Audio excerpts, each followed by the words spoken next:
हमारा मेन मुद्दा आज गौशालाओं में चारा ग्रांट रुकने का है।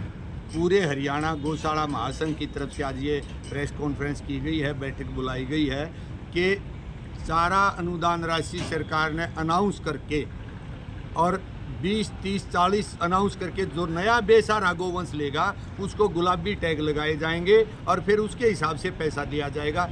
गौशाला वालों को टैग ही नहीं मिल रहे। कई भाइयों ने बताया कि मांगा डिपार्टमेंट में टैग नहीं है और गोवंश ले लिया, उसका एक भी पैसा नहीं मिला।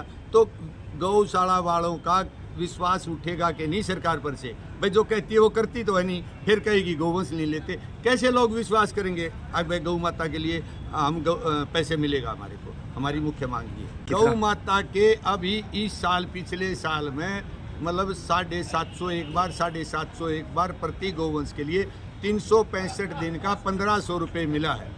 365 को 15 से भाग दे लो तो सरकार ने 456 करोड़ रुपए अनाउंस करे थे पिछली फरवरी में और ये अगला मार्च भी चला गया।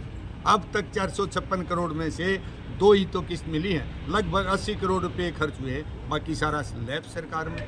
भाई बड़े बड़े वादे ना करो, बड़े बड़े वादे करके झूठे वादे करके वोट लेना इस देश का भट्ठा बिठाना है। मैं तो ये कहूँगा। अभी फिलहाल आप क्या चाहते हैं? हम ये चाहते हैं कि अगली जो इस साल की चारा अनुदान राशि देनी है सरकार ने अभी तुरंत जारी कर दे। अब फसल कटाई पर है, किसान के खेत में फसल तूड़ा भूसा बनेगा, हम उसको खरीद लेंगे, वो खरीदने में सस्ता मिलेगा, आराम से मिलेगा। अगर लेट किस्त दी, ऐसे ही पिछली किस्तें दोनों लेट मिली। मैंने हमारा महासंघ ने खूब मांग करी कि जी चारा की राशि जो है ना, चारा इकट्ठा होने के टाइम पे दे दो ताकि गौशालाओं को चारा इकट्ठा करने में आसानी हो जाए, सस्ता मिल जाए।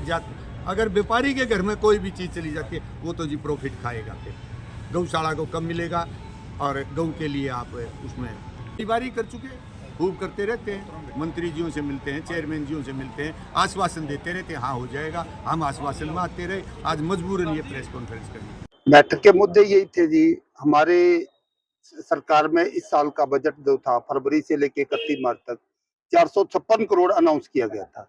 इसका लेटर भी आ गया था, लेकिन हमें अभी तक करीब 75-76 करोड़ रुपए बांटे गए हैं 2 चारे की किस्त के रूप में। अभी तीसरी किस्त मार्च में आनी थी, वो भी नहीं आई।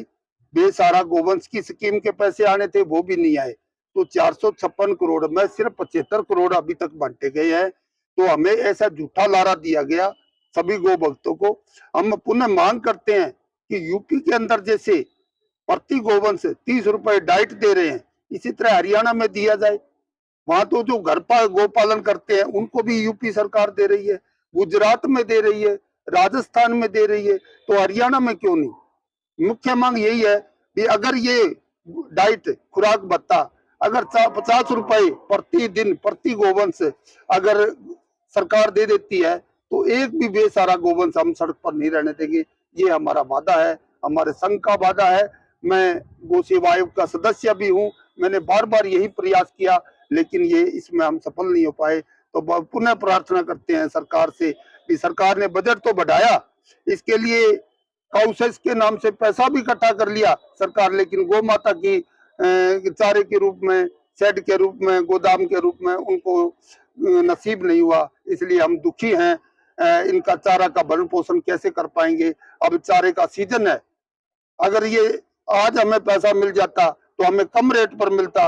आगे अप्रैल के बाद व्यापारियों के पास ये चारा चले जाएगा तो हम अधिक रेट पर खरीदेंगे, पैसा कम मिलेगा, रेट ज्यादा देंगे। अगर ये पैसा मार्च में मिल जाए या अप्रैल में अब मिल जाए तो भी हमें इन गौशालाओं का भला कर सकते हैं, इन गौ माता का पालन कर सकते हैं। तो आप सभी साथियों का और सरकार से मैं ये प्रार्थना करता हूं, अगर ये नहीं दिया तो हम विवश हो जाएंगे। गौ माता के लिए हम ये चारे की व्यवस्था कैसे कर पाएंगे? तो ऐसी नौबत भी आ सकती है कि हमें गेट खोलने के लिए मजबूर होना पड़े, क्योंकि हमारे पास अगर चारा नहीं होगा तो हम कहां से उपलब्ध कराएंगे? ये हमारे दृढ़ निश्चय है। अगर भी किसी ने गुमराह करके सरकार ने, माननीय मुख्यमंत्री जी ने हमें पैसा देने का लालच दिया, प्रलोभन दिया, लेकिन दिया नहीं, इसलिए सरकार के इसके परिणाम भुगतने के लिए तैयार रहे। हम भी कदम कदम पर सरकार का विरोध करेंगे अगर ये सरकार गौशाला को पैसा नहीं देगी। अपना परिचय दे।